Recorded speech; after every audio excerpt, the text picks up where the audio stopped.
I just found out it's the 8th of July. But it's nice that you're here. We already have quite a few people watching. It's time for the Dive in Live show. And this time I have Lucien Foort coming, a.k.a. analogkitchen, a.k.a. Quadrophonia. So I can't wait to have him here. He's going to be here at 8:30, as I do weekly. It's always going to be a show with half-hour tutorial, like we did last week with Joko, when I was surprised by the amount of people we had. It was going into the hundreds, but yeah, that was something crazy. But we do this every week. First, I do a half-hour of tutorial, so make sure to stay tuned for this. I've got a really cool track for y'all to explore, and then Lucien will join us, and to give you a little bit. Or shall I wait? No, let's just fucking play the video. He's coming.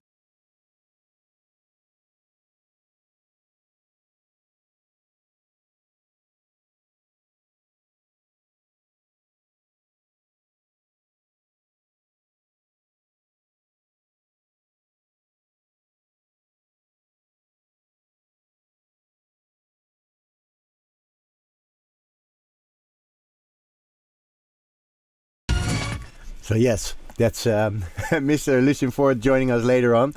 We're going to watch the whole video. So at 8:30, I'll give him a call. And we'll talk about the music. We'll talk about the history. We'll talk about studio stuff. Because this is mostly studio stuff talk.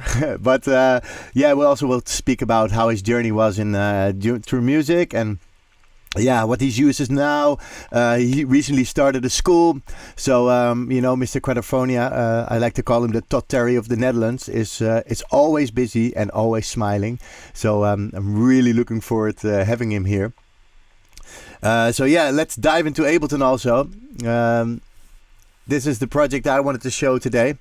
Last week, obviously, we had Joko on the show, which was super nice. And it made me think of the track that I made with a friend of mine, which is similar sort of sound. And I thought maybe it's nice to do a sort of a breakdown. Hey, Adonis, welcome. He's saying it's going to be a long interview with his kind of journey. Yes, for sure. It's definitely going to be a long chat if we're going to go over like 30 years of electronic music. But yeah, cool. I see that I haven't updated my thing. I'm on a new computer, so everything should be working. If something is not working, like the sound's not on point or my microphone's too loud compared to the music, please let me know. Then I can fix this stuff and we can all move on. So let me play the song for you. Let's see. Let me skip the DJ friendly intro. So the idea is to show you this track and go over it, how it was constructed. Hey, Much Lightweight, welcome. And if you have any questions whatsoever for me, let me know. You can ask me anything about this tune, and later on you can ask anything to my friend Lucien. So I made this with Ari. Ari is a good friend of mine, Arben Ari, and we spent a weekend at Nachtklub last week making music, and this was what came out. Eat my soup in between.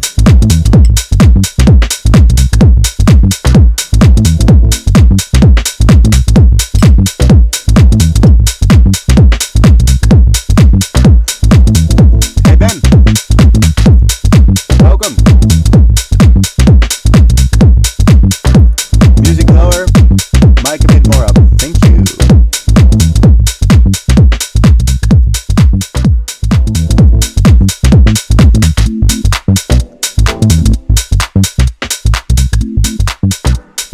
Okay, so music is 3 dB lower.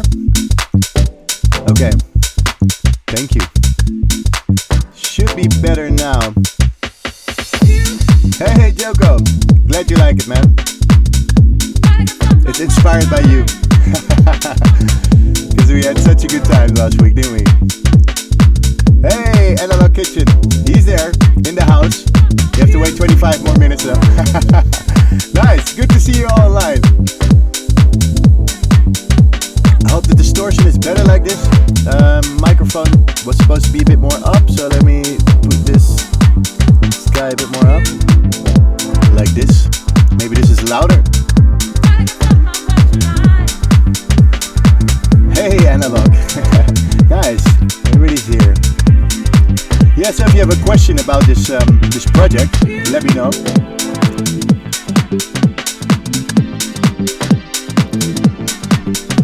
Great. Yes, Ben. Thanks, man. You'll get a sneak preview already here. Hey, Jordi. Nice, you're online.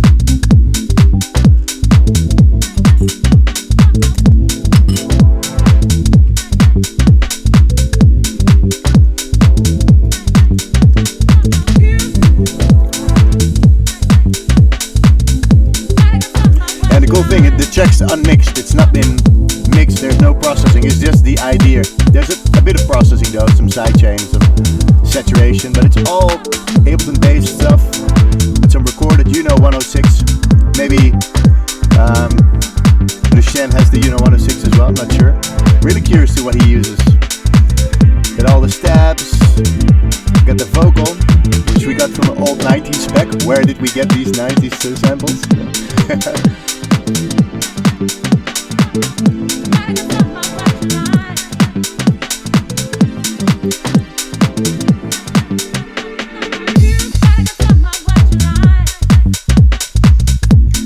Yes, Jordi, I got my new MacBook and it works like a charm. I'm really happy with it. Yes, Armin, there he is, the man of the track and the man of the trick, which I'm going to show you. He put like the vocals in this sampler to make a nice call and response for the vocals, which is nice. Yeah, it's cool. We have to get back to Naglab soon, Armin. I will make sure I'll have time. Yeah, I bet Lucien has a museum of instruments. I saw this video from him. He does Analogkitchen, also his YouTube channel. Make sure to follow it. He does a lot of cool tutorials, and you can see all this stuff there. It's crazy. I have to change the font for you guys. Maybe I can make it white. Maybe color these. Get a nice color here.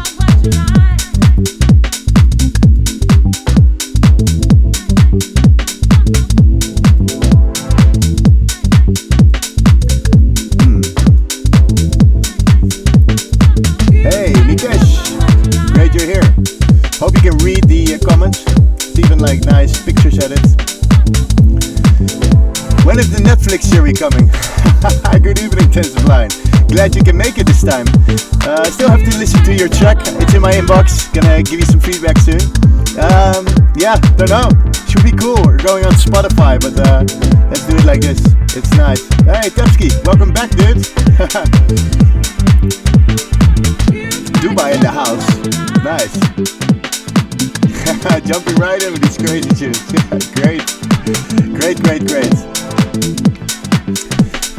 Okie dokie. So, this is the track. Hey, Remco. I saw Remco slump somewhere there. How are you doing, man? Hope you're still busy with the music. Nice.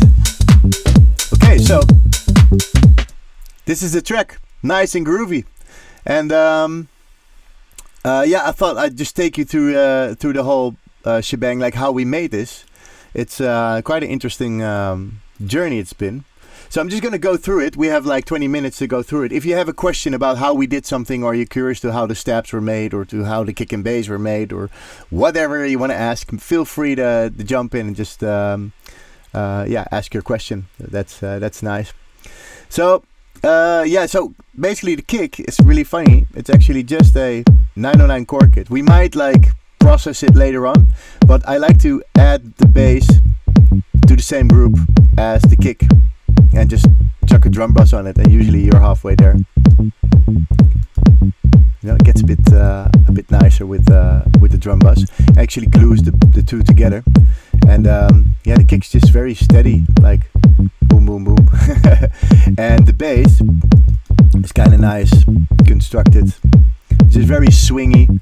It jumps to different octaves every now and then, you know. So this guy, it goes up. You can also, if you hold shift and press down, goes down, so it's like, which is cool, but you can also make it more jumpy by putting some notes a bit an octave higher. But most of the notes are on the A, which makes it really which is like the grondtoon, how do you call it, the root key of the track. So it makes it really recognizable, because these are also A. So there's a lot of A notes, and the rest is jumping to like thirds and fifths of the A minor chord, maybe a seventh, and that really makes the funk in this one. And I believe I did some automation on this one. Yeah, so on this one you see there's automation. I like to make the clips with automation. I like to just give them a different color. Even though it's the same pattern, it gets a different color. And where you see white, usually, if you see white in my arrangements, that's where a filter is, or where volume is being automated. So I like to always see directly when I have my arrangement. I use always the same colors, like red for kick, brown for bass, yellow for clap, green for the hi-hats, and that's basically how all my tracks look like. So I always have sort of the same structure, which makes it nice. Then the drums are quite cool. Sounds really like the classic house. Yeah, I'm super organized. I'm like Mr. Organize Your Ableton Session. Could be a good lessons in organize. Would be a great name for the for the school. But yeah, organization is important, you know. Also when you start, I'm on a new computer, but usually I have my collections up here all also really well sorted, you know. So that's my task for next week, to set that up quite well, because it's important, you know. You gotta work, and your workflow is what I teach actually in all my my advanced courses. That workflow is super important. Like the first 3 hours of my course is basically on workflow and how to trigger creativity, and how you're gonna trigger creativity if your place is a mess, you know. So you gotta sort it out. Very swingy. Can't wait for Saturday. Yes, Ben, I'll see you Saturday for sure. Yeah, so the clap here is nothing special. It's just a clap. Just a clap. And then we have the hi-hats, and these are very swingy. I believe we used a groove pool, which we committed. So if you know the groove pool, I'm actually in the middle of the groove pool, so I'm clicking here. You get the groove pool, and we use the Logic 16 Swing 67, and that's very swingy. So you get, if you just put here like some 16th notes, we had it drawn in like this, and if you then put the groove on it, the Logic groove, and you commit, you see that they've moved, and that's what we did. So that's what's making them swing like that. And then if you add the open hi-hat, and it's all just your basic 909 chord kit, you know. Of course, probably Lucien will have the 909. I bet he does, because when he bought it, it probably was still very cheap. And it's, you know, I know the difference between analog and digital, but you know, this really works if you want to get for this. If you want to go for this house sound. I'm curious to what Lucien thinks of this. 909s, just going on the 1 and the 2, or so the 1 and the 2s. On the 1s, 1/4 and the 1/8. And then we have some random percussion. I believe I filled the drum rack with some sounds we got from some sample packs. All just some random snares, which I liked, you know, and some tick tick. And basically what it does is tick, tick. So it's basically constantly, yeah, you know, it's like a groove that keeps you going, and because it's so swingy, it keeps it very interesting. And if you go to controls, for instance, this guy, at controls, I had the random panning here. You look, this guy 38%, so it means that every time it's sort of like moving left and right, which is interesting, because it makes your beats move a bit more. Make it a bit more interesting, because if everything is constantly the same place, left or right, it's going to be boring, you know. You're going to listen to your music and you know at some point where everything is. But if you use the auto pans or the randomization here, random panning within drum rack, it's constantly different. And I like to have no control over certain things. Still, I know that it's going left and right, but not having control and letting go of this control makes your music a bit less predictable and more interesting. What program is this? Kevin, this is Ableton Live, and it's great. It's very colorful, but you have to do that yourself by right-clicking and adding colors to it, like this. So no, it's Ableton Live. If you want to learn how to do it, lessonsinlive.com. I've got a beginner's course starting in August, so make sure to join. So this is the basic groove with the kick and bass. And I think always, I don't know if you agree, guys. You're welcome, Kevin. I don't know if you agree. Who starts here with kick and bass if you're making a dance music song? I usually start with kick and bass because when your kick and bass is on point, you probably get like a lot of power in the track already, and that's what you need. But if you're making more ambient stuff or maybe more musical like more like melodic bass stuff, it's nice to start with melodics as well. But if I make dance floor like house stuff, I usually don't really start with the stabs, for instance, you know, like this is my bridge to the stabs actually. So these are the stabs. If you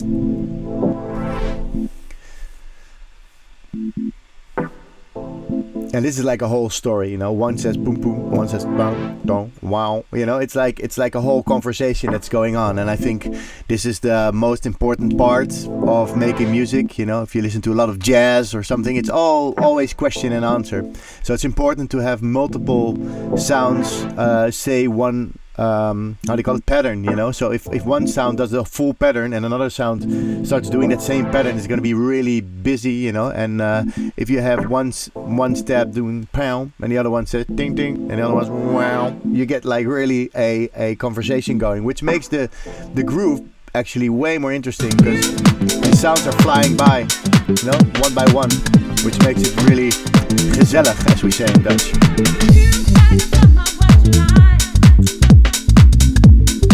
So if you check out what we did, we actually recorded the Uno 106. The Uno 106 is one of the only plugins that I have installed at this computer now.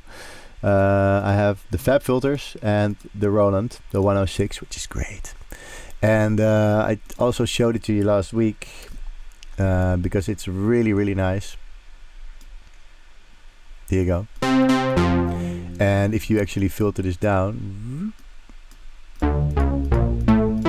it's really nice. If you play a chord, maybe make it a bit shorter. So this is really cool. Yeah, Battle of the Transience.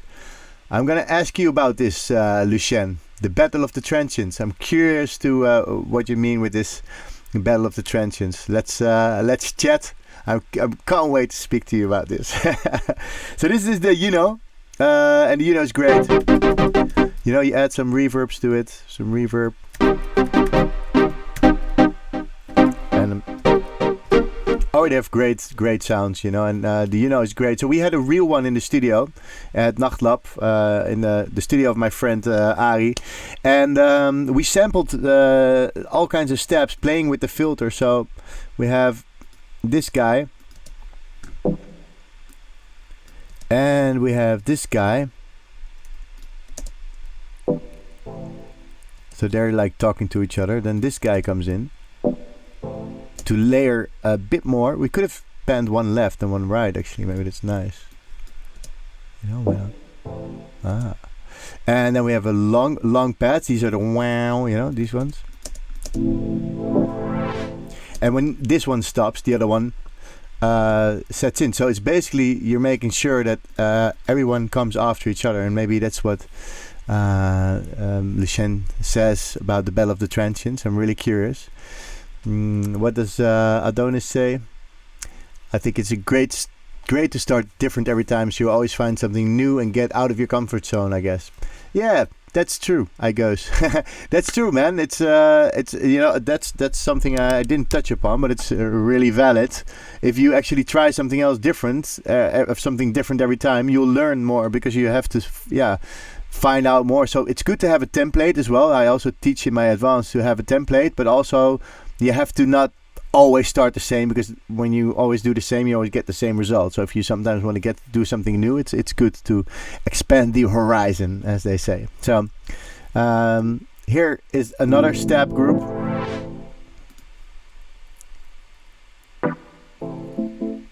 So it's like everybody's speaking to each other. It's like really cozy group where everybody gets to say something. And then we have this one as the last one.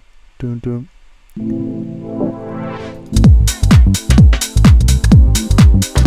Nice. I'm really happy with this song. I don't know what's going to happen with it. We're working on some more tracks as well.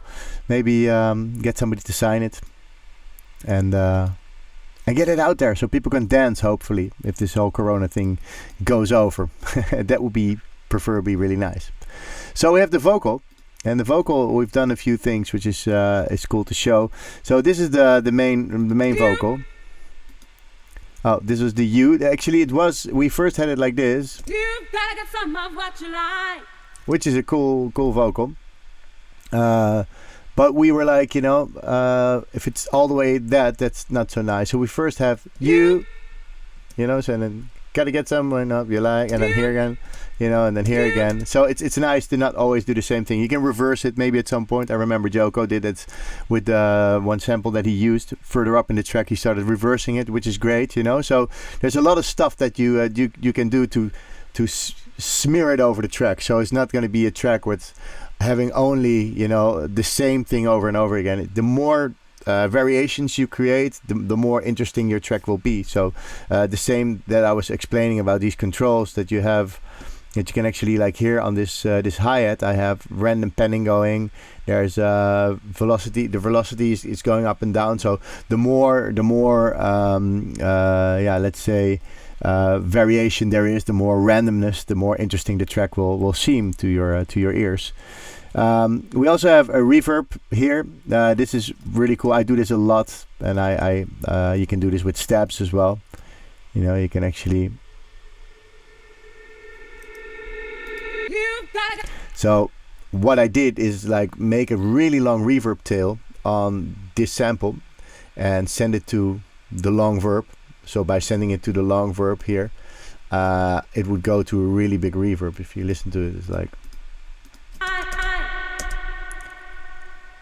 And the reverb is on the long verb, which is here, which is a 6 seconds reverb. And so I send it fully, and then I create an audio track below it, and I start recording here, and I just record this tail in here by getting the input of this new audio channel from this long verb and just record it onto this channel, and then I flip around, I reverse the sample and place it in front of the original. And you can do this with stabs, you can do this with a lot of sounds like vocal stabs, whatever, everything that has a good, that needs some kind of announcement, you can use it. So that's a cool idea. And another cool idea that's my studio partner came up with. So we had, and he started like jamming with the same sample. And then you get. So basically what you get, he just dragged this guy in here, in a sampler. And it was not like back in the days when Lucien was making music. He probably had an Akai sampler or something like this with like 1 megabyte of space to sample. We can just drag stuff in there. We are blessed people, because now we're having all these possibilities, which can be also very limiting. But anyway, so he dragged it in there.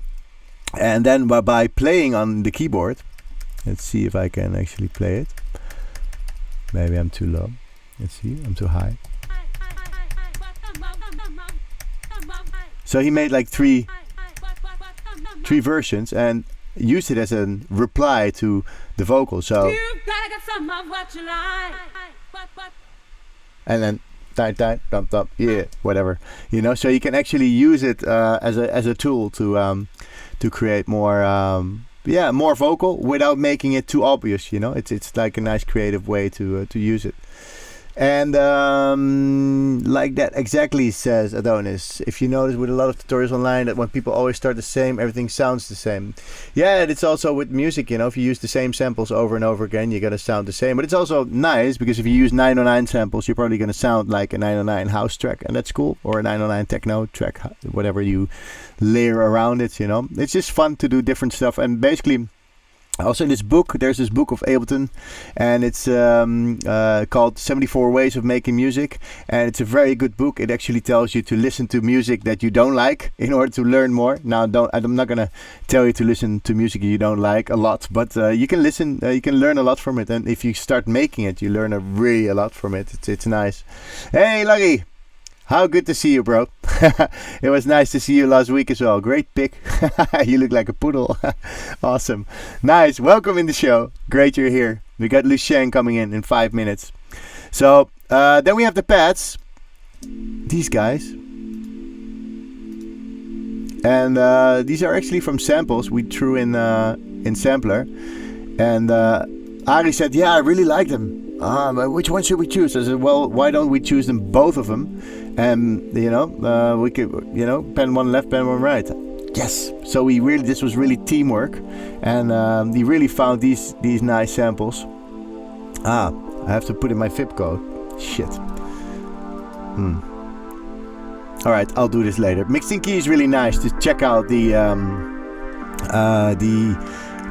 keys of the samples you're using. So what we did is putting a filter on this unit and some chorus to make it just a bit wider.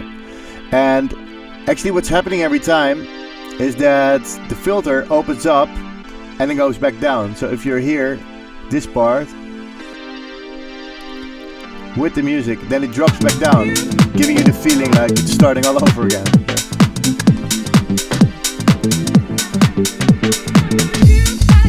And that's nice because if it stays up, it's gonna be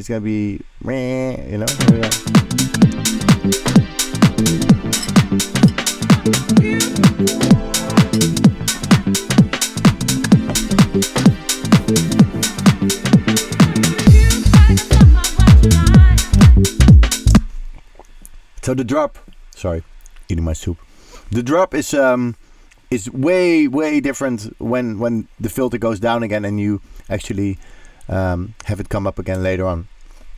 So it's basically the trick we did all through the track. We couldn't think of something else anymore apparently. No, we just removed some of the vocals here, and this is it's V1 still, but let's see where it goes. This is the track. Nice, right?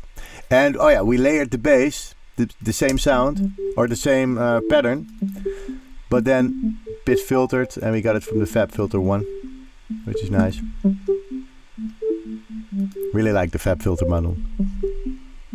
And this is cool for on the bass. Let me.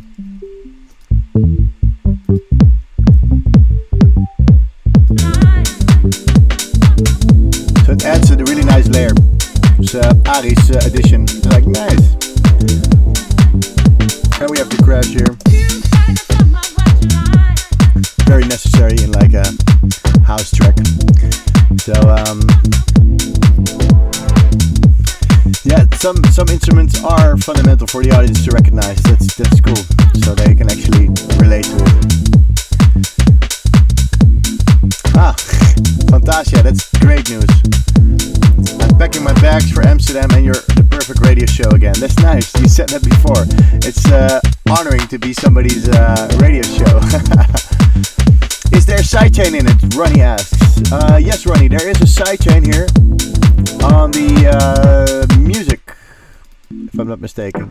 So it's actually on here. It should also be on the pad. Not sure why we didn't do that, but yeah, there's no sidechain in it yet. We haven't mixed the track yet, so basically it's an unmixed track. Let's try it on the pads actually here.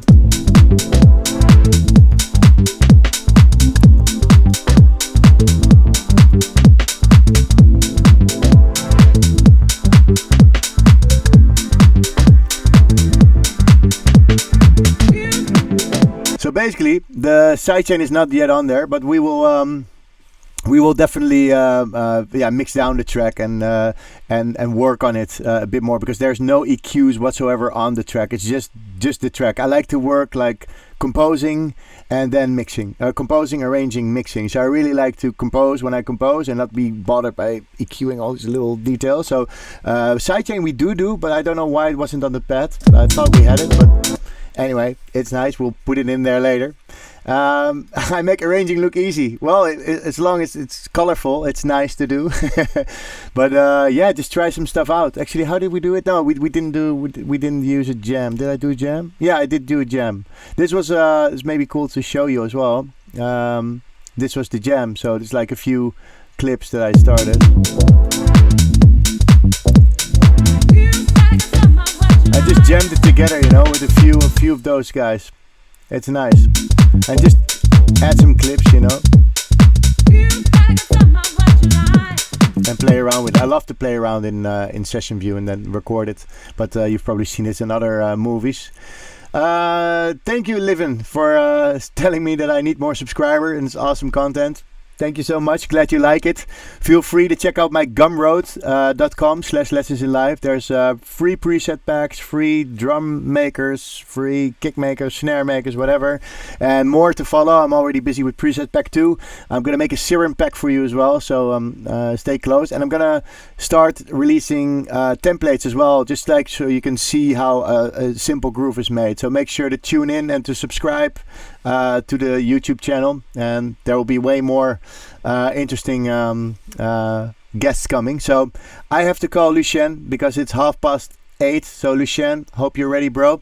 Let's listen to my guest. He's a legend in house music. And while you're listening to one of the first house tracks that was big, Quadrophonia with Quadrophonia, when we're back with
Okie dokie. Let me make sure that we can see you. Lucien, let's see. Where's my where's my screen? Zoom. I want to have Zoom meeting. There you go. Boom. There we are. Now I have to make the screen bigger. I hope everybody can see Lucien.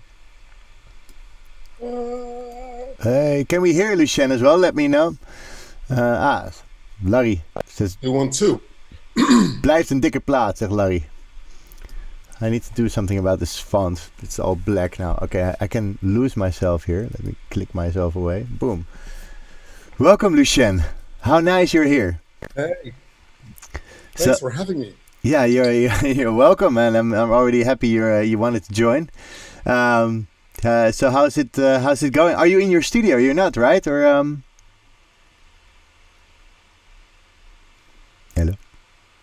No, I'm not in my studio at the moment. I'm at home. I'm actually at home because Wednesday is a day that we're actually just picking up families and picking up the kid and stuff. So I'm not at my music studio. So I'm actually just at my home, which is a new project, as you yet there are occurred. So you're gonna have to take my word. You have to take my word for it that I actually know something about musical equipment. Yeah. Well, we'll do. You know, we have a long history we can go through concerning this. Are you far from your router because your internet connection is not so steady? Is it? I'm not too sure. Because it was installed today, actually, right, or so? Yeah, it might be. I just installed it today, actually. Yeah, that's the thing. Am I breaking up very badly? Here and there. Let's see. Let's roll with it and see how it goes. Rob Hess is also online. How gezellig. Welcome, hey, Rob. You know Rob? He was also. Yeah, I know. Also in the show a few weeks. Yeah, everybody knows everybody at some point, right? If you're doing music, and especially like you, if you're doing it so long. What do you think if I call you the Dutch Todd Terry? I heard. Yeah, I heard you say that. Yeah. Have you ever? Well, it's a compliment. It definitely. That's a compliment. Yeah, but is it? I mean, I love him. Yeah, that's a cool guy. Definitely. Yeah, maybe I should get him on the show. I hope he wants to do it. It would be great. Then I had 2 Todd Terrys on the show, or 2 Luciens. Depending how you see it. He's the American Lucien. You know? I think you have the same hairdo, so it should work out well. Yeah, exactly. These days, you know. I'm not sure if he had dreads now. He never had dreads, didn't he? Francesco Pico is also online, so you brought in a lot of people.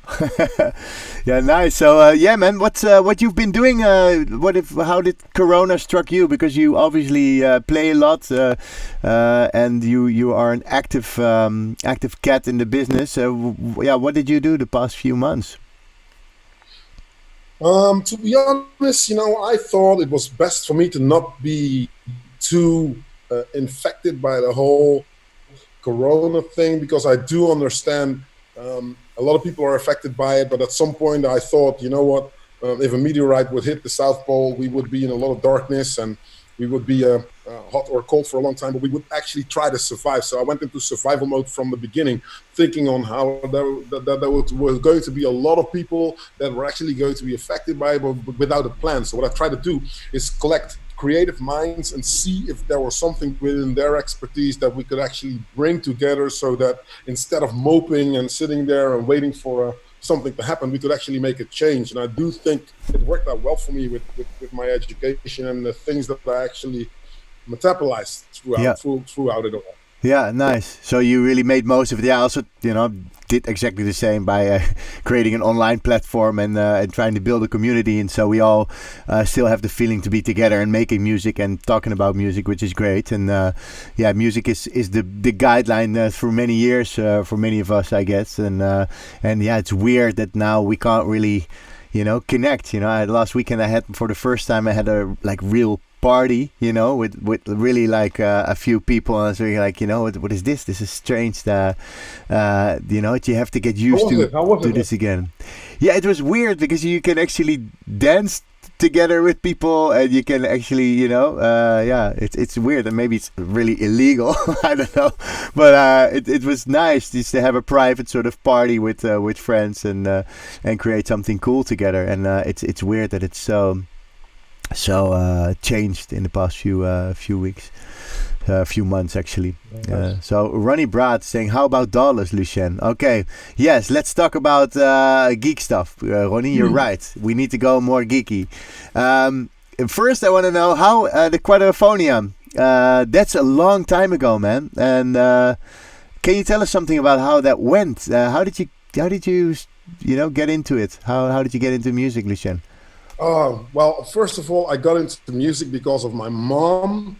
Predominantly, she's from Aruba, which obviously was a Dutch colony, as Suriname. So my dad's from Suriname. Yeah. They met in Dordrecht, but my mom came to Holland to pursue a musical career. That didn't really work out because before she could actually move in that direction, she met my dad.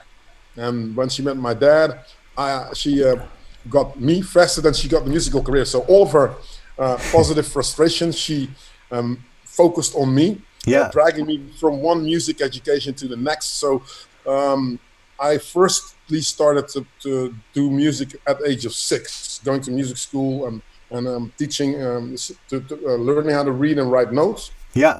Then I went into saxophone, and then I went into orchestra education. And then when I was 15, obviously I didn't want to walk around as that little overweight kid with the saxophone case, so I didn't really like it that much. And then I got introduced by my music school to do this exchange between the partner cities Dordrecht and German Recklinghausen, and then I got sent away to be there a week, and that's when I really got into playing with a rock band and playing with violinists. And I went like, oh, wait a minute, there's more than just practicing skills. So the whole making music, getting into that, and actually talking to other different musicians, kick-started it for me. And then in 1988, obviously, the electronic music just completely exploded in Holland. And then, I just, through some hip-hop, I got into contact with the Belgians because there were a lot of rappers in Holland and a lot of producers in Belgium.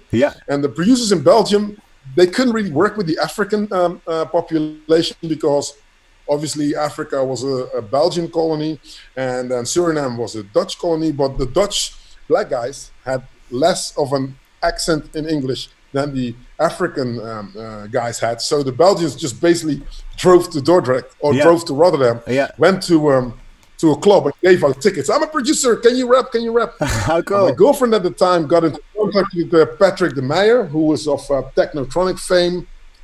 And he invited me to come over to Belgium. And that's where I met Oliver Abeloos. And Oliver and I just clicked from the get-go. And we started smoking exuberant amounts of weed and listening to a lot of music, and then 6 months later we made Quadrophonia. Oh, cool. Yeah, and it became like a supercharted track, right?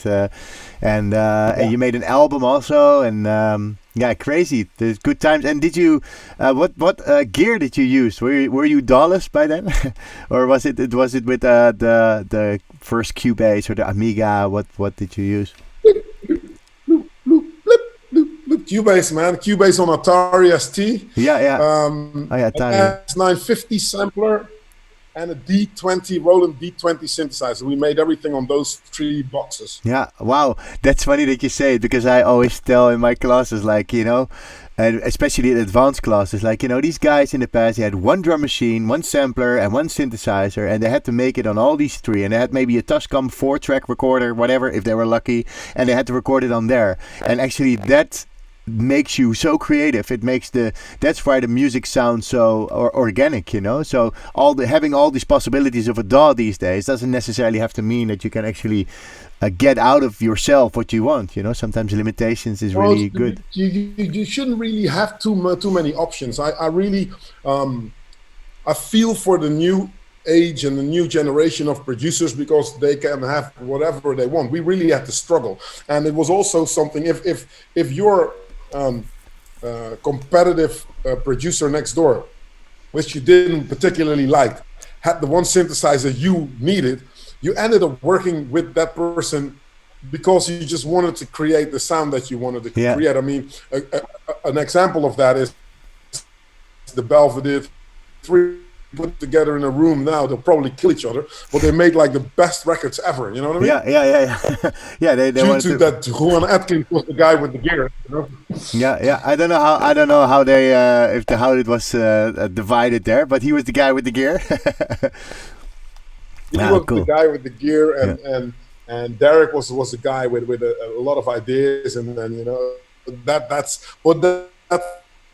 just basically to pinpoint that you know you just made do. But I was lucky because I got a big record deal, and I got shipped into a major studio. So we took the sound and the keyboard over there, and then we just basically we recorded everything on a big Neve table. Yeah, I mean, in 1990, and you're in the biggest studio where Urban Dance Squad and Rolling Stones and everyone at ICP were recording there, and we sat there with our sampler to be one of the first records to be actually mixed on a desk like that. Man, I could not believe what happened. The way the sound just metabolized and exploded when we listened to that, and it wasn't even mixed. It was just like spread out over the desk. I was sitting there. In between the two speakers, like, what the hell is going on here? You know what I mean? Is that also the reason you are now moving into analogkitchen and doing your tutorials as the analogkitchen? We'll watch one as well in a bit. Is that why you go that direction? Because you believe analog is the shit? Well, analog is the shit, regardless of what anyone else said. I think, you know, with analog. If people don't understand what it is, sometimes I think it's just having more resolution in your picture, to be honest. And I think that if you starting from a bass, if you're trying to create a certain sound, it's always good to have like a bigger sort of sound that you can work with and dilute from that, rather than having a lot of thin sounds and trying to add to it. I mean, I don't necessarily believe that adding stuff in the digital realm, if you do not know what you're doing, you can actually just steer yourself the wrong way. And what I found is that I think that everyone will agree with me that if you are if you want to make a cool house track, basically the less ingredients you have, the more effective it's going to be on the dance floor. And with an analog synthesizer, pretty much that's what happens. You know, you don't really need anything else. If you play it well and you program it well, you don't need anything else. Yeah. We just had the track I showed. It's like it had the 909 drum kit.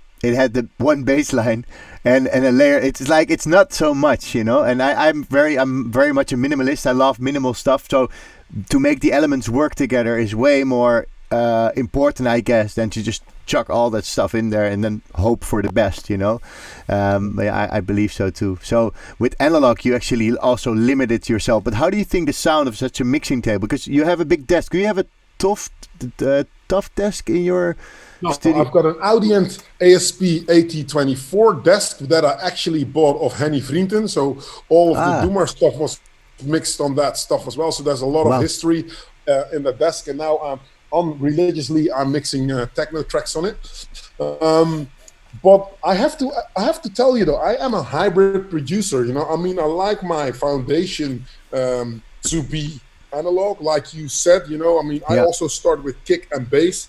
And a good friend of mine, Kelly van Soest, Evil Activities hardcore producer, he says, dude, you know, for me, I need to dance on the kick and the bass. If my record doesn't move on the kick and the bass, I don't even finish anything. So with me, I need a big bass drum with a lot of transients. We were talking about it before. So something that's rich on information on both sides. So on the bottom end of the spectrum, on the top end of the spectrum, so that it will fill up that specific frequency range you need. And then with the bass line, it's the same. And then you start diluting stuff. You know, for me, it's like a pyramid. You know, the more I go up high in the frequency spectrum, the more it will go into a point. So my bottom frequency needs to be thick. And I do believe that using a mini tower or using a Model D, or I've got an Alpha Juno 2, I've got of course Monopoly, I've got Moogs, I've got like the MS10, MS20. My studios, it's ridiculous, really, more stuff than I would actually need. But it's there, you know. So I use it and I stack it and I layer it, and then I'll just take it into the computer, and then I will choose which DAW I can use, because I do think that DAWs do something to the sound as well. So And that's my way of working. And with Analogkitchen, I'm just forcing myself to not think of all the musical education that I have, because it's a pro, but it's also a con at sometimes, because you can always philosophize yourself into making it right. And when you have limited resources, you need to really be creative, and that's how it works, man. Yeah. It's obviously, you know, if you have an analog workflow, it's different than the DAW. And I think working with I believe you have the Electron as well. Do you have like Digitact or an Octatrack or? Yeah, and Octatrack. It's like Ableton in a box, I always say. And it's really nice. You get to work totally different than on like a machine. I have the machine drum from the first one, actually. I got that one as a present from Norman from Dance Fair 1, which was great. And I started because he never used it, you know. So I started using it, and I really like the flow of these machines that you can program sequencers, and you know, it's really, really, really intuitive. Once you know the workflow, it has a bit of a learning curve, but when you have it, it's more intuitive, and you just jam, you just. Once you know the workflow, because Electron, I don't know why they have their workflow the way they have, but it's. I mean, my girlfriend was telling me, like, what are you doing? You know, we're on holiday in Bali, and you bring the manual. You know what I mean? But I really read that manual 3 times, and still there are things on that box that I don't know how to do. Because it's a completely different way of working it. But then it forces you to think out of the box. You know what I mean? Because I think one of the guys was saying, like, you start differently all the time when you're making a track. I have to say, man, I'm a pussy when it comes to that, man. I will stick to my routine because I know it will work, you know. And I will have to physically force myself to do something else. And working with the Octatrack and in conjunction with an MPC Live, because those are 2 different beasts in itself. It pushes me out of my comfort zone, which I don't like, but I come up with the best ideas. Once you have something that works, it's never wrong to work with that, you know. But you can always change it over the course of your working years, you know. Let's see. Ronnie Brad says that's geeky. Remember the Gatecrasher residency in Sheffield? Oh Jesus Christ, man! My God, yeah, those were some days, weren't man. Oh my God. That must be something happening there.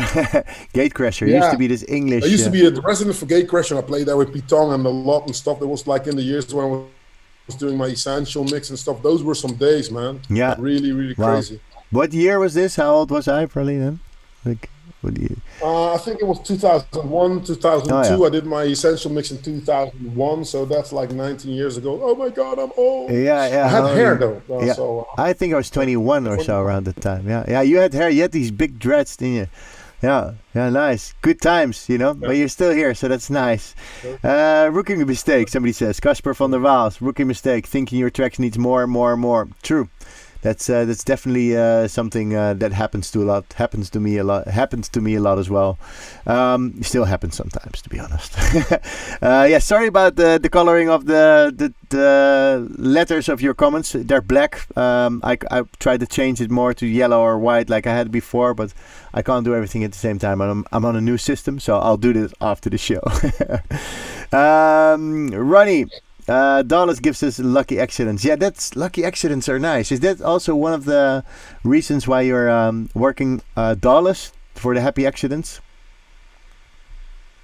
Man, I was at Paradiso doing a live thing, and I'm building this breakdown, and at some point I'm like, yay! So I'm building up the drop, and I'm kicking in the beat, and I forget to turn on the kick drum, so the whole beat comes in, woof, and there's no bass, and I'm like, shit, no! And the crowd goes like, yay! And I'm like, okay, this works. So 16 bars of tweaking stuff and putting more acid in, and then when I put the bass drum in there with the bass line, it was like, this is something you will not do in the studio. You will just not do it. And it needs to happen. And 12 bars or 8 bars or 6 bars or 5 bars or it's and I'm very stuck in a rut. It's like 4, 8, 16.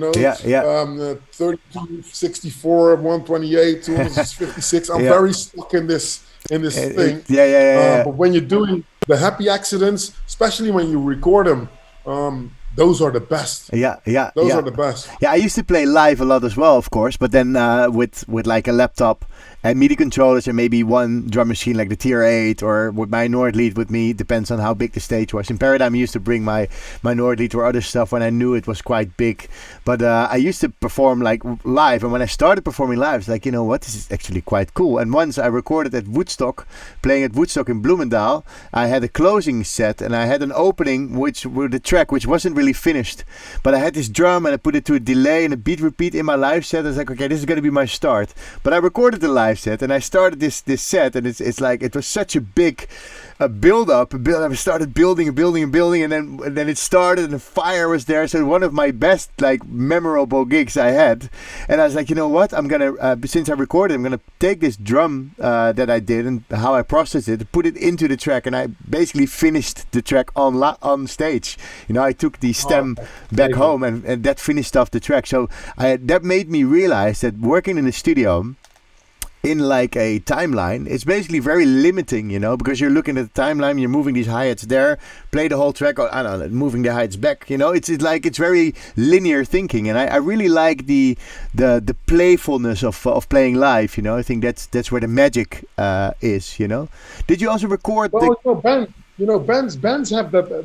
The funny part is that we electronic musicians, for some reason, we are the only ones that think on what we are doing. We are very much programming it in our head and trying to just like metabolize what is in our head into a computer. No other musician does that. A drummer is like the more energetic he feels, the better his performance is. The same goes for guitarists. You know, they are the sound. And this is something that I was missing when I was playing stuff off my DAW. So that's why I decided not to go the Ableton route. I don't hate on the Ableton laptop routine, but I want to be on stage and I want to be limited, especially with an Electron. That's just like 64 steps, man. It's 4 bars.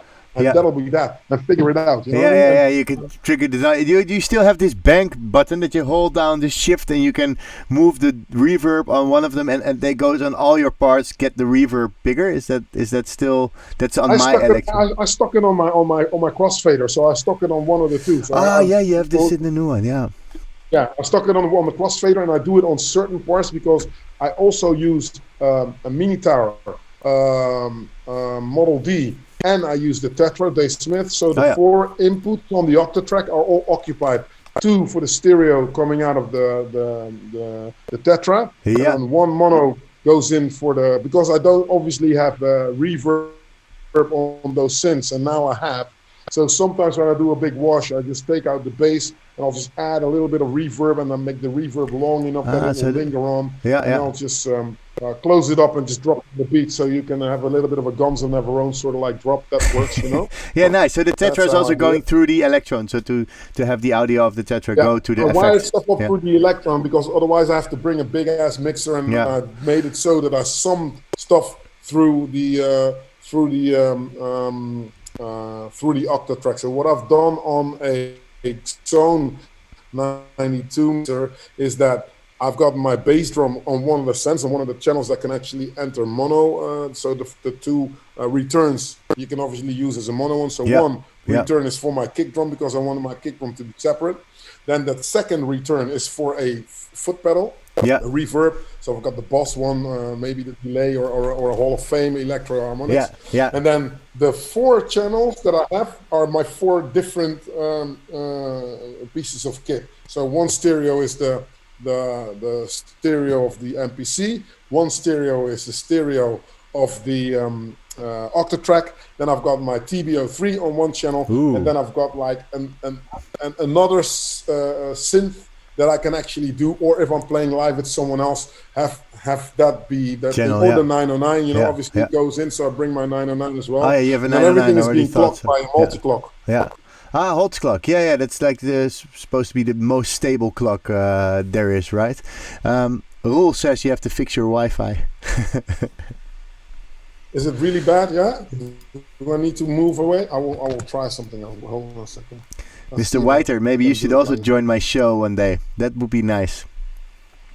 Yeah, maybe if you can go closer to the router. Lucien had his internet installed today, so it might be that I don't know which brand did you get, which company. Hope it's not Ziggo. Hang on, hang on. Oh, it's not Ziggo. That's probably the problem.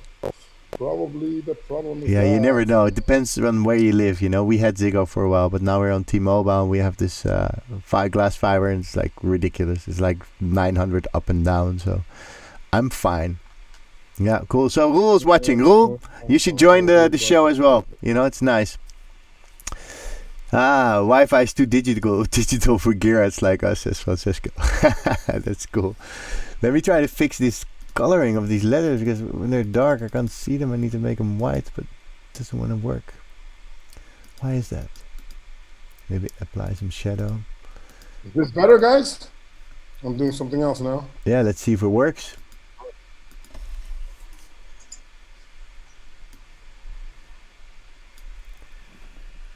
The Rotterdam problems, he says. Uh-oh. Yeah, so yeah, But man. that has to be Rule. Rule is I need Rule. I'm kicking your ass, man. Yeah.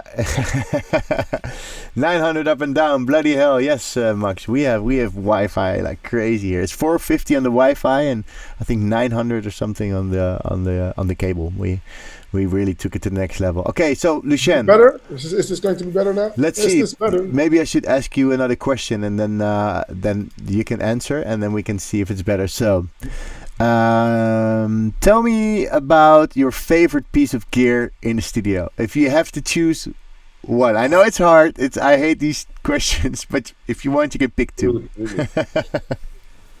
If I have to say, like, I'm being robbed at my studio, somebody really wants to take something, I will probably defend the massive passive with my life. You know what I mean? The manly massive passive. It's like a manly passive. Is yeah. it the silky high that end? and the 909 though. Yeah. That and the 909. Yeah. Well, the 909, I already said in the first half hour, like, I bet he's got a 909. Did you buy it when you're like in the 90s? Was it in the 90s you bought it, or did you buy it afterwards? Dude, a friend of mine had two 909s, and I had three Technics SL 1210s. So I swapped the 1210 for a 909, to be honest. That's a great deal. Back then, this is in the 90s. Yeah. It's 3,500 euros now, but back then nobody wanted that thing. Yeah, I also still have the 1210s, but I couldn't find somebody to swap them for a 909. Yeah, that would be great. Yeah, cool. So the 909 and the Manly Massive Passive. Manly Massive Passive, isn't that used for mastering a lot for the high end? Because I don't own one. I have the UAD version. There is a mastering version for it, which is stepped. I didn't, at that time, the step one wasn't out when I bought mine. Yeah. It is used for mastering a lot, but the thing is, that thing in terms of transience, there we have that word again, it's just amazing. Even if you just only use the circuit and drive your audio through, because a lot of cats that come to my place and want to mix, they're basically coming with a TR8 and then they're playing around with my 909 and they go like, can you please make the TR8 sound like the 909? I'm like, okay. So what is the difference between analog and digital? I have to say it's basically distortion in some point. It's just, things going through wires. So if you can add that into your chain at some point, if you know how to listen to it, you can actually come a long way in adding stuff to stuff. So the Manly Massive Passive, if you drive it, and also the TG1, that's another one by Chandler. That's another piece of kit that I use. That that's like EMI stuff. That's like the Beatles and the Queen and everything that was mixed through that desk sounds that way. What I do with my production, I dilute what I need. So if I want a 909 snare drum, I probably go the Chris Lord Algie route because I know he's a rock engineer that goes crazy on snares. From the waves. So I know what he uses. So, and that same way goes with Manny American and all the other engineers. They all have got a different way of looking at different stuff. And if you're making a cool house track, that's what I love about our music. Yeah, you will border on everything. You will border on the whole spectrum, but you can look at, okay, my low needs to be kick-ass. I'm looking at Dr. Dre. I'm looking at Azazel type stuff because I know his low is like the baddest, biggest in the world. Yeah. Mid frequency, I'm looking at rock or pop because that's where the mid frequencies are. overly exaggerated. People, engineers making thousands of dollars are using that frequency range. So I'm looking at that for my mid-range. And that's how I pinpointed which boxes I really needed to buy. And that's how I assembled my live set as well. Having low end, having higher mids, having lower highs, and so you don't have to EQ anything then if you choose your sounds well, Yeah. It's really interesting. You go per frequency band, so you buy your gear per frequency band, which is cool. It's really interesting. And the DBX, do you have a DBX compressor by any chance? I don't have a DBX compressor. Okay. I don't have a DBX and I don't have a distressor. Those are the two things I don't have that I think I should have, but I don't. Yeah. But at some point I just bought so much gear, it was like, dude, stop it. Yeah. Oh, nice. It's so interesting to hear. And what do you think then? Because that was my next question. What do you think about the UAD emulations? Do you have UAD or have you listened to it? And what do you think comparison-wise? Is it interesting, the universal audio stuff? It is very, because you have to understand universal audio. Obviously, the guy that did Yuri is involved in it, so he's making sure. There's a few cats that you really need to check out. 3 people actually. It's David Hill of Crane Song. Yeah, Crane Song. And the guy who's doing the Alessia stuff, he's very interesting. Ivana Manley, obviously, I spoke to them all, so I know how they're thinking. And they have a high regard of the guy who does the Uri stuff. Universal Audio is making it their mission to model the plugins in such a way that at least there's a small percentage of discrepancy, so that it really comes close, instead of the waste plugins. I'm not dissing them, but they're really making sure that the visual representation is better than the audio sound quality. So if you're looking at the UAD, it's pretty spot on the money. I have most of the boxes that I would use already physically there, so I'm not going to use a UAD if I've got a Manley and a Crane Song and a Focusrite. I can imagine. And I'm lucky that I have it, so I'm not using the plugins. But if you were to buy any plugins, I would definitely go for the UAD. I got this tip from Lauhaus years ago, and I bought this UAD duo satellite card. There was a FireWire card. Now we have the twin here, the Apollo, and but it's really, really nice. What I usually do, I don't use any external plugins while making the music. I just use Ableton Saturator, everything within Ableton, and then when I start mixing it, I'll just put some LA2As and 1176 for the parallel compression on there to create some more. I use the Maag EQ, the Maag EQ for. This Maag is also one of those cats, huh? Okay, look, there you go. And I really like the highs of the Maag, so it becomes more silky. And I actually did, and not to this wave, but when I was at SAE, we always have this like mixing project, so where we sit with the students in a room, and I showed them a chain, and I could do one button on the keyboard for changing the chain from waves to UAD. And I have to tell you that so I had the Ableton chain, the waves chain, and the UAD. The Ableton chain was a bit nasty on the mids and the highs.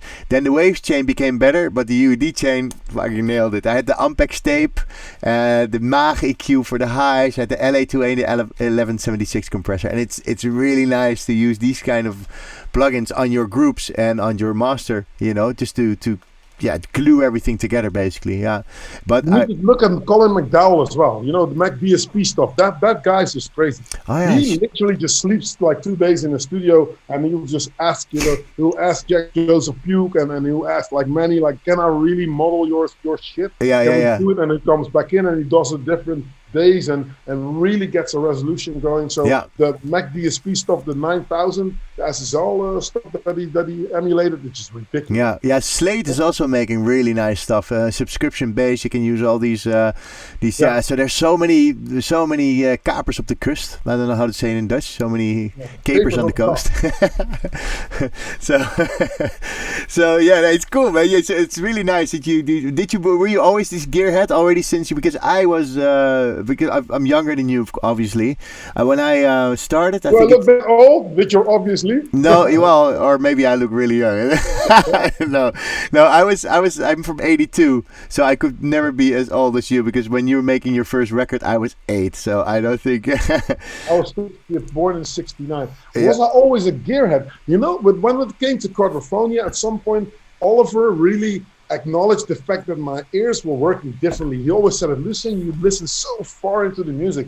Okay, you mix the records. But Oliver, you have to understand, when going to Belgium, this guy was more of a collector than he was a producer. Yeah. So we would go into the library each week. We'll drive up to Aalst. He lived in Dendermonde. I took the train to Mechelen and switched trains there and went to Dendermonde. Obviously the center of the Vlaams block, so it was a bit odd to arrive there late at night. So he picked me up and jumped in the car. You shouldn't be arrested by the cops because you needed to really go into jail the next day and get your passport back. But the next day, you know, we went to, this is how it worked. I went on Sunday night, I went to Belgium.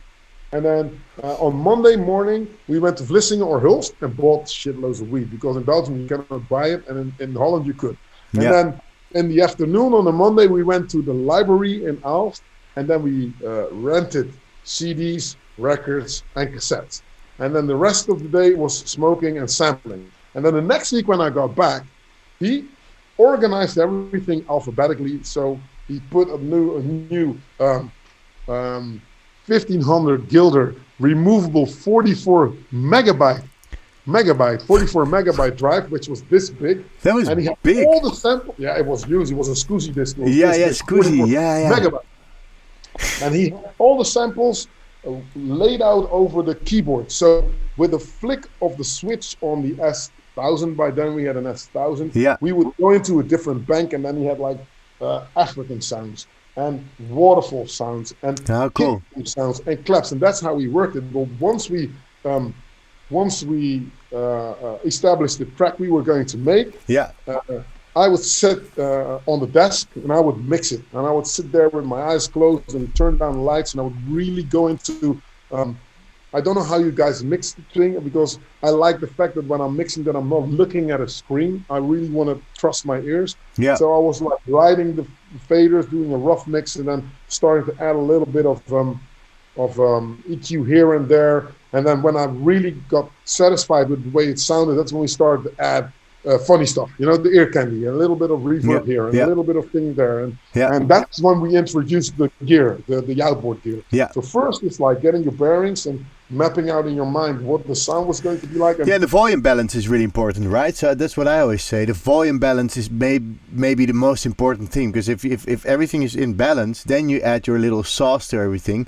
It actually, the low end is not overpowering the mid and the highs. It's all in a nice balance. I think that's the main thing that you should start with, like the volume. It takes a while to get into it. So maybe 15 minutes of having your sound at a normal level, because a lot of people keep tweaking the volume knob, and then you know, you're just exhausting your ears. So what we try to do is like focus on one sort of like SPL level, keep the sound there, and then from that moment on we started to add stuff, you know, and because your brain will open up a little bit more, so you can add more things into the record and place them in different ways. And we were talking about the battle of the transients. This is what I mean. What do you mean? From that moment when you're sitting behind the desk, you start to introduce psychoacoustics, which means that certain frequencies, when you level them well, are so far into the music that the music starts to speak. You start to hear words, as we call the Mama Appelsap stuff. You know, you hear things that are not there, but those are clashing frequencies of overlapping sounds in different frequency ranges, if that makes any sense. We're always looking for that, because that's when you make a hypnotic groove that can play for forever. And it will never bore you. And the louder it will become, the better it is. We've all known this moment where I had it with Loco Dice once. He just put a record in a loop and nothing happened. But the longer the loop played, the crazier the crowd got. And nothing. He played it for 5 minutes, the same loop, clap. Robert Hood's the same. He's got these records that don't really do anything, and then the right cymbal comes in and you go like, oh my god. You're like, like Mr. G also. Mr. G does the same also with his live set. That's that moment when you really like it. And when you, it's almost, I don't want to sound too incensey and too flying away, but it's almost a spiritual sort of like commitment that you have to the sound, getting into that specific zone and trying to just step into it. And Oliver was sitting there and he was listening next to me, and then all of a sudden it dawned. It's like, boom, okay, this mix is done, man. This is it. Figure out. And Yeah. the faders become longer. Every millimeter at some point is a resolution in your brain Yeah. because you are so focused on the sound. Yeah. And So you're so into it. that's Yeah. why I'm actually liking this Yeah. dollar stuff, because I Yeah. think for me it's hard to get that done in the box. Yeah. Yeah, it becomes more physical faders, and this whole feeling of controlling this spaceship and getting to a certain sound. I think that's really important. I have a question for you. I have to see. No modular. No modular. I think, does he know modular, or do you use modular? And what do you think of the new Behringer line, if you know about it? I've got a huge modular setup, like with a boat filter and everything, and I love modular. I don't like the fact that with my ADHD I get lost in it, so I don't bring it on stage, because everything will sound differently. And I told you before, I'm a big pussy when it comes to stuff that I can't control. Yeah. I've got friends that are really cool with it. You know, they really know. Like in Rotterdam, my friend Dennis Verschoor, whose name is Monopoly. This guy lives and breathes modular stuff. You know, he really knows everything about it. I do like it, because I had a studio session with Willy Wartaal the other day, and we just completely went mental with creating sounds like what you had in your track, something that moves. When I put an LFO on it and I don't know what's happening, and it's constantly evolving, I love it. I love my synthesizers to be alive. You know? Something. And I love the aspect that I don't actually. It needs to groove a little bit, and because we are making sparse music, we are limited in terms that the drum computer is pretty much going to do the same thing the whole time. So you need a little bit movement, of something that's alive. So I love it, and I love that Behringer. The thing is, Uli Behring is a smart cat, or the other manufacturers are just plain stupid that they didn't patent their stuff well. So now. He can make that same stuff at a fraction of the price. I'm waiting for him to make the Jupiter 6, man. That's my synthesizer. Yeah, that's great. Yeah, you have the hardware version. Then obviously. My mate's got one. That's my synth. That's everything I need. Yeah, right. Behringer made some power moves. They bought Midas, didn't they? Midas had these great tables, these Venice tables. We used it for I have the band 4 Guys 1 Cave, and we brought this Midas mixer. And I now had this Soundcraft mixer, the MTK22. It's also like a sound card, but you have inputs to your computer. I used it as an input, but these Midas were really good. And Behringer just bought this. And they bought, I think, 5 more companies, and they started making these great machines, which actually sound pretty good. You know, this 808 they have. You know, it's all really good. Yeah, nice. Camiel, don't you think it's funny though? Don't you think it's funny? Because back in the days, well, I used to have a Behringer noise gate, and I needed a noise gate for the noise gate. I had a noise gate too, and I hardly used it because it was too noisy. It was, some people said ear ringer, they called it, like ear ringer. You know, it's but now it's totally the opposite. And also like this DeepMind, it's a really nice synth. It's a sort of a Prophet clone. I didn't use it too much for some reason, because my mates got one and I had it at the studio, and it didn't really. But I was impatient. I need to give it another go, because everybody's going. I had 2 friends really enthusiastic about it. I heard it, and it obviously sounded great, but I didn't work with it. I don't know how the workflow is, but But my friend where I made the track with just bought a Prophet, so he's really happy. So he's really. What do you happy. think of FM synthesis, Camiel? Do you like it, working with operators as opposed to the classic 3, 2, 3, 4 oscillator structure of synths? What do you prefer? Well, I just use subtractive as well as FM synthesis, but FM synthesis is really cool because you can make these like evolving pads that can go on. The operator in Ableton, you can loop the LFO, so you can basically loop your LFOs on the beat, and that's really cool because then it will endlessly move, you know, and it's sort of like an LFO kind of thing, you know, and you can also use an LFO with it. So I really like FM. I use it for my bass lines as well, that the volume of the second oscillator that is FMing the first sine wave or the square, it's moving all the time. So LFOing the volume of the second oscillator will make your sound move. So FM synthesis for me is like really nice. I can create my random stuff, you know, my movements. Yeah. How about you? I've got a Yamaha TG77 that's one of those synths where you can just make an evolving sound that will go on for ages, forever. Yeah. Same with the Kurzweil K2000. There's a lot of stuff that you can do with that one as well. We should do a studio session at your place, man. You've made me really interested to come over. You're more than welcome, my friend. Yeah, I should bring my my Electron and my Nord lead, whatever, and I've got an Ovation bass station which I really like, and we can just hook up some stuff and jam away, man. It's nice. And also, I was thinking for the reverb during your live show, don't you have pedals for the reverb to set up as auxes? I do. Yeah, there's a Hall of Fame that I use. The electro harmonics are cool. I'm not using the classical stuff because obviously the Strymon, everybody's talking about it. But I've got like that Boss, the Boss one, the green one, that new pedal that is like the delay-ish. The one. Roland. Yeah, it's cool because you've got like delay and reverb in one go. But if you really want an affordable, nice sounding pedal, that Hall of Fame is amazing. Yeah, is that Eventide or so? Is it red one? Yeah, and the Eventide stuff is really good for reverb. We had a Blue Sky in the studio. Was that the Strymon? I think that's the Strymon. The Blue Sky. Strymon is amazing. Yeah, that's really amazing. Sounds so beautiful. And I like it because, especially with the way the Zone 92 is set up, you can actually just add like send the sound through it and then close it, and then it will linger on. You know. Where with Electron, if you're using the reverb, but you're closing down the channel, the reverb is like cut off directly. So you want it to linger on a little bit more, especially if you're doing transitions, because when you're doing a live set, this is a piece of work. You know, you have to really move into something. Oh yeah, Space Echo. That's what Ronnie says. Yeah, that's Space Echo. Yeah. That's it. Thanks, Ronnie, for. Francesco says we should do a talk show with Gear Talk round the table. Yeah, I just said today to my roommate Duncan, like, hey man, I'm becoming the Dave Pensado of electronic music. You know, with Camiel Daamen's place. It's so funny. That's cool. I had Francesco at my studio just yesterday, to be honest. You know, he's doing some cool stuff with the t-shirts and stuff with what he's got. He's got like cool t-shirts, man, coming. Also dollar stuff, you know. Nice. Cool. I should catch up with Francesco. I did one of my first releases on Magnitude back in the day. Yeah, nice. Really cool.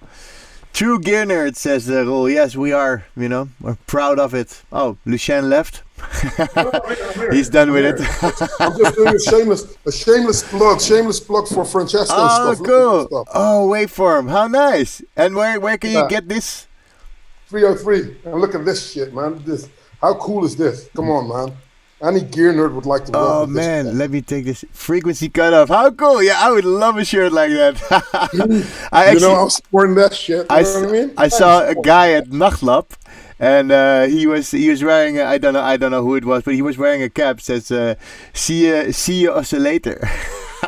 So see you oscillator. Yeah. I'd never thought of it. Really funny. Yeah, we are nerds, aren't we? I see you later, oscillator. What was that? Ricky Tines has got a cap with that. See you later, oscillator. Yeah. All right. So we have also Adonis saying in your YouTube videos they sound great. That's why I'm asking. Thanks for the answers. Nice. Adonis is been on the show here since the first one, I believe. So that's really cool. Oh, so the stuff you buy at knobware.com. Francesco. Yeah. Thanks. Shameless plug, Francesco. I'll put it really big here on the head of Lucien.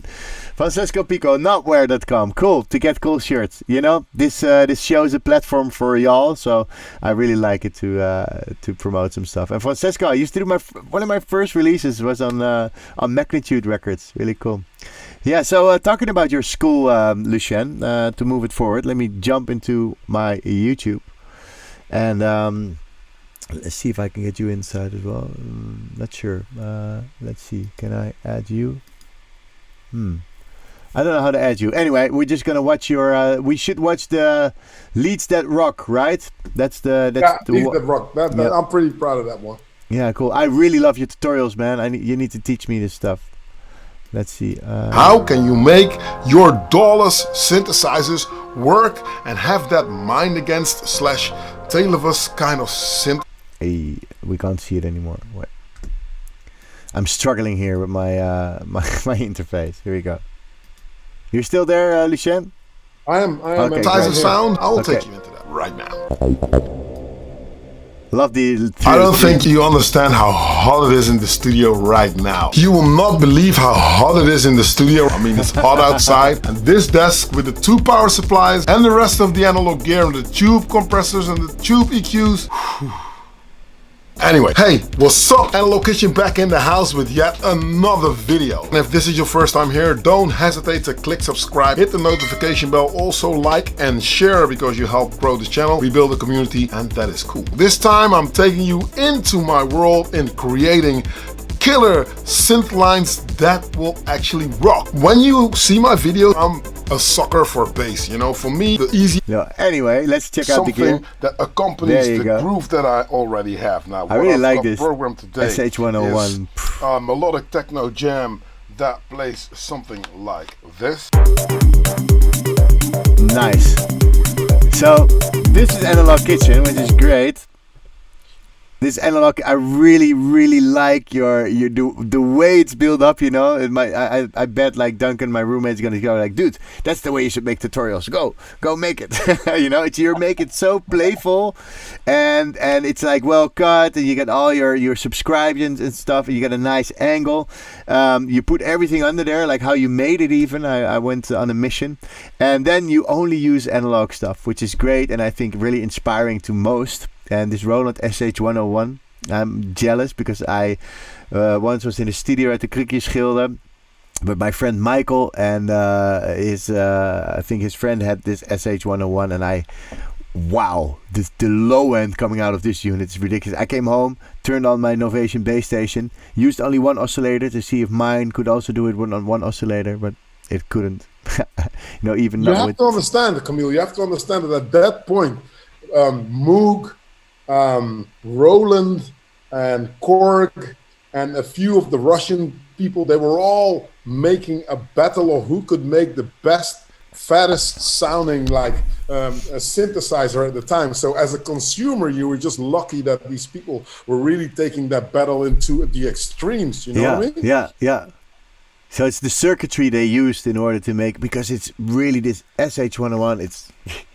It's ridiculous. You just move this filter a little bit. Wow, it's like an animal. it's crazy. And the arpeggiator on it, you will not believe the arpeggiator. That's ridiculous. So instantly, like that's what I mean with the analog stuff. And you have to understand, especially also with like Rupert Neve. At some point, he put like companies out of business because his overnight success demanded him to just buy all these electrical components that the companies couldn't provide, so they just went bankrupt. That's why all the early stuff, the early Moogs and the early Neves, it all sounds different, because then there was in X amount of years that was the ingredient, and in such amount of years something else was the ingredient. You know, because of the mass production, they really couldn't afford to have high-end components in there. So most of the happy accidents also in the manufacturing, like the clock in the 909. Everybody knows that a clock in the 909 is unpredictable. You know, once, you know, it will tell you it's 129, but if you measure it, you will never hit 129. 129.1, 128.9. You know? So that's basically what it is. So with the 101, that's the same thing. That's just a different beast in itself. If you look at my video, you see there's holes on mine.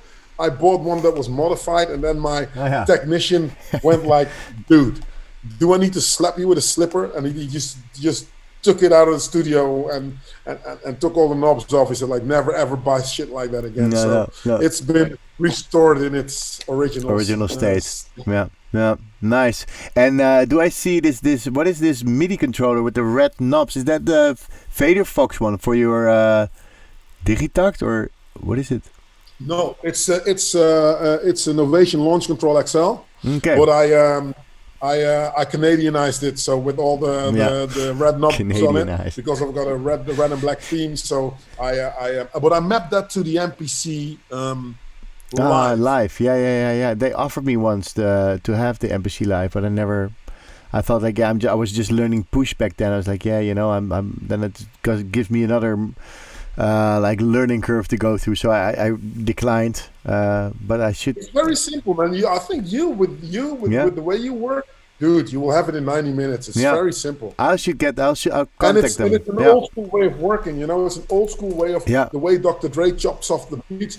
And like, you know, Martijn de Velde was the one. Martijn de Velde told me one time, said, Lucien, I don't know why we as house musicians compromise, because kids listen to music and they'll just think it needs to be fat.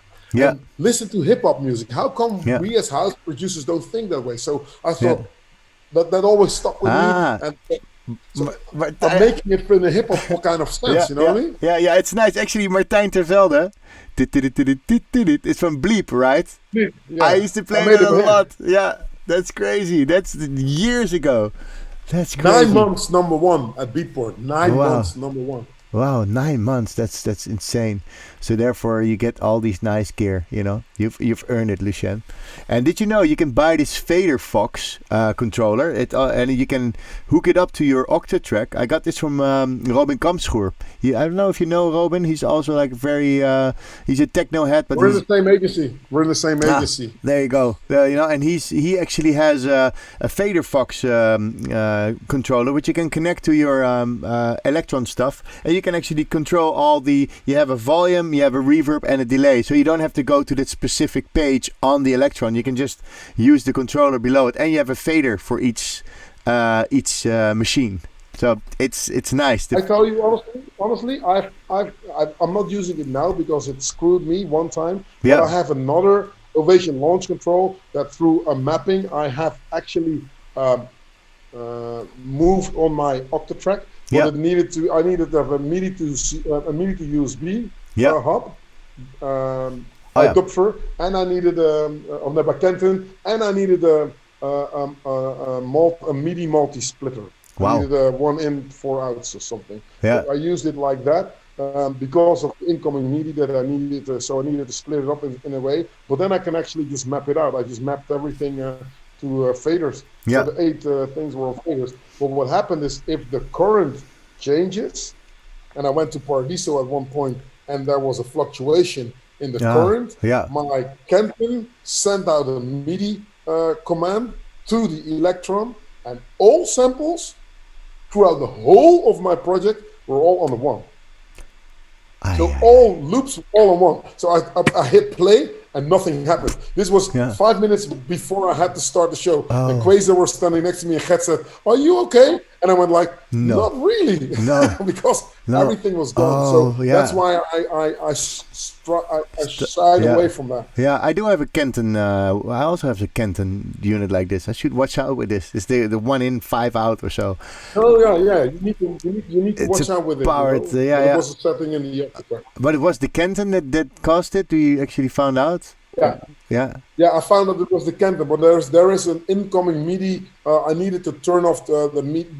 The MIDI should only come in at 1 channel, and I opted to have the 1 through 8 channel on the Octatrack that was also on. So it got MIDI on multiple channels, and that was the one. You know? Horrible. Yeah, that's the life of life. All right, I have a question for you. Do you like Dupfer stuff? Jordi says. I do like Dupfer stuff, but at the same point, I do believe that Dupfer is making a lot of stuff. They're trying to just cater to everything, whereas other companies like 4 milliseconds or Tip Top Audio or Make Noise or you know, or especially the guys that do the Maleko Heavy, you know, they make like crazy stuff. You know what I mean? They're thinking out of the box. Like the Borg filter, they're not making anymore. That's like when the knob goes from 6 until 11, that's Buchla. From the minute it starts to go past 11 o'clock, it starts to become a Korg filter. Come on, man. What are those people thinking about when they're lying in their bed? That's why they call it the Borg filter, assimilation. So I love those kind of things. So I use a lot of Dupfer stuff, but I do Phoenix. I do like Pittsburgh for my oscillators and stuff because they can go to LFO rate and stuff like that. You know, there's a lot of stuff that could actually happen. Especially, I think, Make Noise. They're making a lot of multiple things. And IntelliGel, come on, man. Yeah. IntelliJ are really cool. I don't know a lot about modular. I have a friend, Johanna. She has like a few modules, but I've never tried it myself. I think it's gonna be crazy if I start. Yeah, it's nice. Yeah, it's building your own synth basically, right? With all your and it's building your own organism. I should really get into it sometime. But the thing is, what I have learned the hard way is that you should really take it slow and start like with baby steps, because you can get lost very simply, especially now, because when I started, you had an oscillator, you had an LFO, you had a filter, you had a VCA, but now, you got like wave folding oscillator banks with one oscillator on one side and the other one, you can FM it already, so that you don't have to wire it and multiple it, but the sounds you can get out of this, it's really ridiculous, especially if you mult the clock signal and you stick it into something like LFOs, filters, and everything, then you can actually get crazy results with a few I should get into it. patches. Yeah. And it's really funny, Yeah, it's nice. It's endless, There's one more module that I'll buy, one more. And then you end up having a big machine and plug in. I think it's endless. With HDASD stuff, you might get lost, or ADD stuff. I've got a setup that's small, but I can do a lot of stuff. Yeah, And it's basically getting to know your module. So what you need to do if you want to get into modular, because it is a money pit, you should really and nobody likes reading manuals, but you really should get into what one module does and move on to the next one. I think manuals, are mandatory. If you want to learn Ableton, why not read a bit of the manual? If you're doing automation and you're wondering how something goes, just read a bit of the manual and look it up. Manual, man. Nobody, all my friends, you don't have to. I will gladly explain it to you. That's why my education is there, because people have a lot of questions, and I understand that a lot of people want to be into the fun side of making music. But at some point, if we want to better ourselves as an industry, it's cool if everybody knows the rules of the trade, so that we can all move forward. Because you started a school, right, in Dordrecht. With the same school that I actually started when I was 6. They came to me and said, like, nice that you travel the world. Very cool that you saw all these things. Now get your ass over here and explain to us how you did that. And I worked on a curriculum that I was very proud of, but then it metabolized into something else altogether, where it's going to be a little bit bigger now. And hopefully yourself would come and do some guest colleges, because I do really think that there's a lot of people that want to know specifics. My course is all about specifics. It's not so much about teaching you the whole thing. It's more about specifics. So a lot of kids that I see are very cool producers, but they end up in my studio asking me like, okay, why do I have to use FET compression? Or why do I use VCA compression? Why do I need, what's the difference? And then if you want to know that difference, I can tell you that stuff. You know what I mean? Yeah, it's more mixing technicals over a Class A EQ. Why would you use a digital delay or an analog delay?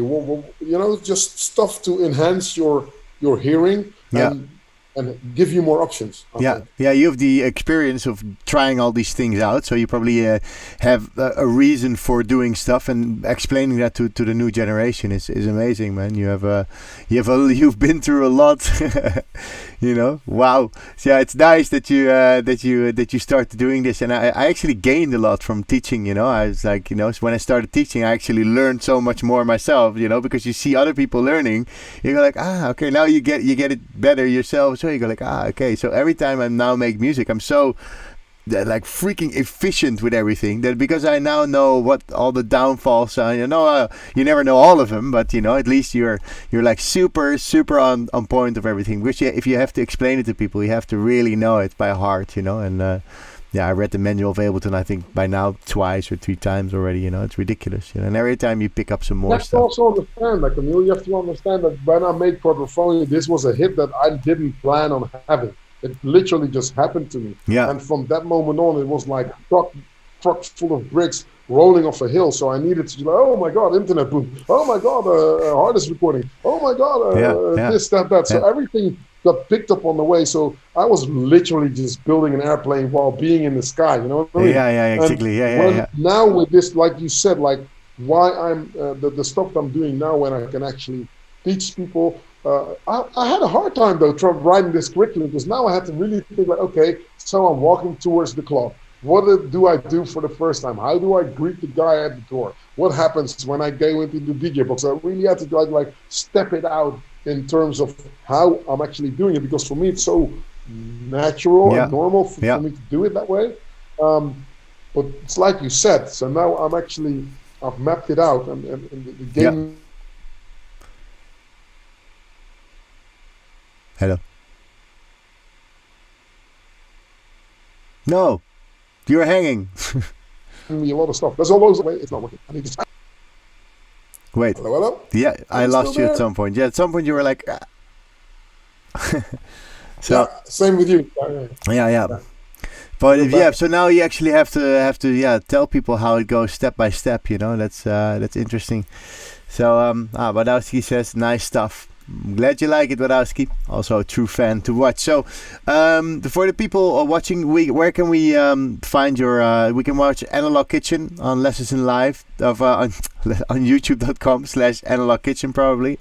Let me see the link.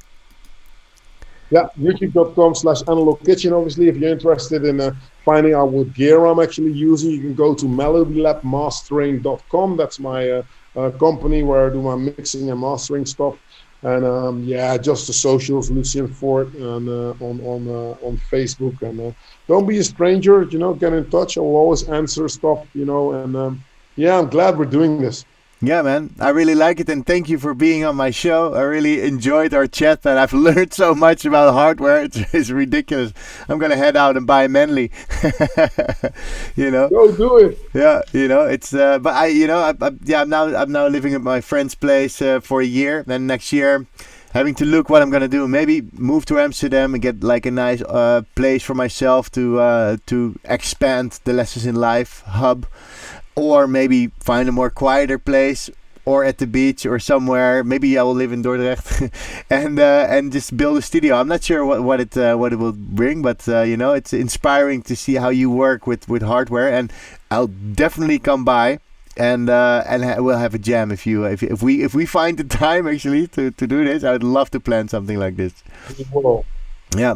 And if you whatever you need, you know, if you need any help, if you're going to move out or whatever you're going to do, just don't be a stranger. You know, I've got your back, so I will back you on everything you're going to do. Man. Yeah, likewise, man. Likewise. Somebody actually says Wadowski has a DJ's Magazine Facebook page with a lot of people. He says we have to promote Analog Kitchen on DJ's Magazine Facebook. Yeah, for sure. Share his tutorials, man. He deserves it. So, yeah. Cool. So, thank you so much for being here, Lucien. Have a nice evening, and you can chill out with your lovely wife. I will. She ran away into a room somewhere, so I will find her in my new house. Yeah, and then we'll be in touch, man. Let's have a call soon, and peace. Chill, man. Peace. Yo. So this was Lucien.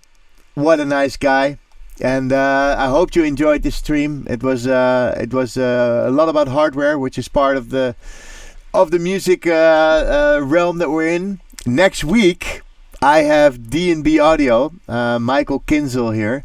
He is the segment manager, some kind of title he has there, but he basically rolls out the whole soundscape, the new technology of D&B Audio onto the world, to venues, and it's trying to get it from the underground into all the clubs. And I had some times to play around on this system. I did a live set on this system at Dance Fair, and they flew me to Germany and to England to play around with this new system. And it's basically coming down to having, let's say, 10 or maybe 20 or maybe 30 speakers hanging all around the room, and you can place your sounds anywhere in the room. And there's this box called the DS100 calculating how much volume and how much delay needs to come out of each speaker in order to place that sound exactly there. So you can literally hear, see it there where you placed it. So next week we're going to tell you all about this with Michael Kinzel from D&B. And I'm going to be back on Sunday. We're not having a home flow. We had a break this weekend because we actually had a party where we were playing physically. But the home flow will come back. I'm sure we're going to do some. But Duncan also gets some new gigs. So I think he's actually going to Norway for a gig. So actually it's starting again. And I'm myself playing on a stream in the north of Holland this weekend. And the end of the month, I'm playing for Paradigm, my friends from the north. I used to live a long time in Paradigm, and they do the Biergarten. So if you live around Groningen area, make sure to check out Paradigm. I'm playing there at the Biergarten in the last weekend of July, which is actually my birthday weekend because the 27th is my birthday. But I should do a stream on my birthday. No, it's on Tuesday, I believe, the 27th, or on Monday. Anyway, next week I'm back.